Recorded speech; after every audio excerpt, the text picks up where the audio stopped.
Keir Starmer looks like he's in a bit of trouble in his constituency. This is the Evening Standard. Greens win landslide by-election in Keir Starmer's constituency with candidate who defected from Labour.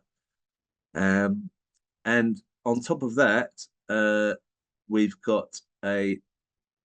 had a demonstration, a protest yesterday. This is platform filmed footage.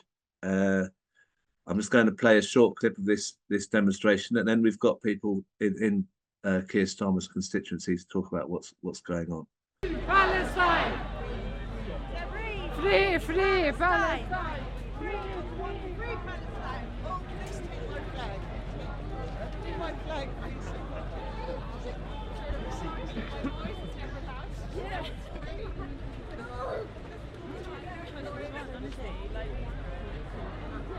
Free, free! Palestine! Palestine! Palestine! Palestine! Palestine! Palestine! Palestine will be free! From the river to the sea! Palestine will be free! Thank you very much. Greetings, everyone, and assalamu alaikum. Shalom. And to all our brothers and sisters here, I'd like to say a big thank you from the Bangladeshi Muslim community in Camden. And we would like to say that the Holborn and St. Pancras Ceasefire and Peace, Gaza Ceasefire and Peace Association has mobilized many voters in this constituency to get rid of Keir Starmer because Camden is one of those boroughs whereby 90% of the people want a ceasefire, which is 16% above the YouGov poll of 74% of the population who want a ceasefire right now. We must make sure the voter mandate is respected by every member of parliament who's not respecting their electorate. We must get rid of them. We must teach them a lesson at the ballot box because they have used their constituents, their voters, to get into power. We cannot allow someone who doesn't represent the people and peace and doesn't stop the killing of innocent civilians, women, children, elderly, the displacement of 1.8 million Palestinians. And we must stop this government by putting pressure on Keir Starmer, who is the MP for Holborn and St. Pancras. You have the numbers. We can bring him down, because he is not calling for a ceasefire. His only way out is to get this message today and call for a ceasefire now. The other thing, ceasefire now, ceasefire now, ceasefire now, ceasefire now. I would like to thank all the unions, RMT, and all the human rights organizations, including Better Salem, and especially our Jewish brothers and sisters who are being called anti-Semites for opposing Israeli military aggression. We must defend all our Jewish brothers and sisters who are called self-hating Jews. We must protect them. We must fight against anti-Semitism caused by the Israeli perpetrators of aggression. We're joined by Simon Pearson and Sarah. Thank you for coming on the call. Simon, firstly, we'll talk about the council by-election. Can you hear me all right? Yeah, I can hear you fine. Thanks for inviting me on. By the way, I'm still actually a member of the Labour Party, so I couldn't possibly say that I could support an opposing candidate. But yeah, right. Thanks for inviting. Okay. Well, I get the point that you're a bit yeah. I know where you are. Right. Right. So what do you know about the candidate who won in this ward? Is it Highgate? Yeah. Well, I had to sort of remind myself a bit of the history. Well, Lorna and I were close comrades on Camden Council. 2014, we both stood for election, and Lorna was successful and I wasn't. And then in 2018, I finally got on the council, and at that stage, we had 5 new lefties get elected in that year, 2018, and we formed what the local paper called the naughty corner of about 10 lefty councillors out of about 39. We didn't have much influence because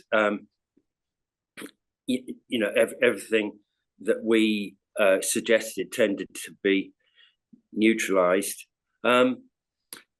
But Lorna was a great comrade, and 2021, Lorna left the Labour group to join the Greens. So she was still a councillor, but she doubled the number of Greens on the council. The other Green was Sian Berry, who was or had been the leader of the Green Party nationally. So come 2022, Lorna stood again. I think it was a strategic mistake of hers to move wards. She moved from the ward where she had been the councillor to where she actually lived, which was the same ward as Sian Berry was representing. Now, socialists could quite happily, you had 3 votes, right? You were voting for 3 councillors. So a lot of socialists quite happily voted, sorry about the clock there, quite happily voted for 2 Labour and 1 Green, right? And unfortunately for Lorna, in the 2022 council elections, she was narrowly beaten. She came 4th, right? So she lost her seat. Now, come 2023, Sian Berry has fairly recently resigned because she wants to concentrate on the parliamentary seat in Brighton that Caroline Lucas is vacating, right? So that's the reason for the by-election, and Lorna stood again, and the Labour vote. So now Labour voters had to make a positive choice. They couldn't choose 2 Labour and 1 Green, because they had one choice to make, and the Labour vote collapsed. I think it's something like 1,500 to Lorna, the Green vote, and 700 to the Labour vote. So do you think, I mean, sorry to cut you short a bit, do you think that that's an indication that Starmer could lose a lot of votes, or is it just about that particular candidate, Lorna? I think it's partly about. I want you to say yes, it will be that Starmer's going to. But anyway, go on, carry on. Starmer's got a 27,000 majority. I think there will be a credible socialist candidate standing against him, especially if the various socialist groups coordinate together, and I'm pretty confident that they will. But to lose a 27,000 majority, it's not going to happen. But it would send a message to the rest of the country. Okay. Well, I've got to cut you short now because you said it won't happen. Right. Okay. That's all right. But thank you for your insight in there. And I know you're treading on different territory, difficult what you're doing as a Labour member there. But I hope you can come back on and tell us what your views are after the general election when Storm's not in. Anyway, okay, I'll just go on. Additional, I was going to say, I mean, the Holborn and St Pancras Labour Party are incredibly supportive of Starmer, and they had their AGM on Tuesday night, and it was all very supportive, apart from one councillor of Congolese heritage who said that she thought that Black Africans no longer felt a home in the Labour Party, and probably the same for Muslims. And I was actually surprised that someone had actually said that, especially at a love fest like the AGM. All right, that's interesting. Yeah. Well, thank you, Simon. Okay.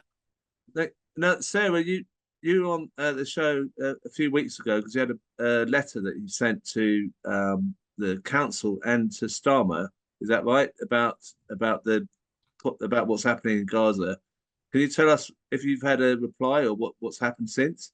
Yeah, absolutely. Just jumping off the back of what Simon said about the Congolese councillor that said yesterday, or at the AGM meeting, that the Black and Muslim minorities don't feel, well, minority and anyway, they don't feel represented. I think that was a really difficult position for her to be in, to actually even express that. Being a school governor and having to speak about the issues that refugee kids face, I've seen more often than I'd like to councillors roll their eyes and just dismiss my thought altogether. So it's really difficult, and I'm glad that she did say that, because we don't feel represented at all. And as a result, on the 5th of November, I came on the show to talk about the letter that we wrote, the Camden residents. And this letter was about Keir Starmer and how we're not going to vote for him because he didn't vote for a ceasefire. And since then, we've sent him the letter, and we've sent him another letter, and the councillors. We've had no replies to 2 letters that we sent. Then we started calling up the officers, and they said you should email directly Councillor Pat Callaghan, because she's acting leader. And we've emailed her, we've got in touch, but she's not replied to anything either. So there's been 3 communications plus the phone calls on top of that, and like over 1,000 people worth of signatures on these letters, and we've just completely been ignored. Wow! And were you at the protest yesterday? Yeah, I was right behind I was right behind cameras.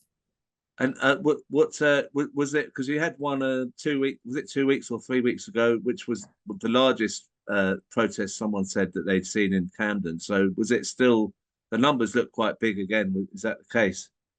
I was there at the end yesterday, so I wouldn't be the best judge of that, but I'm so glad that there was a lot of support. What I've noticed in the protests or the marches that happen in Camden, they're Camden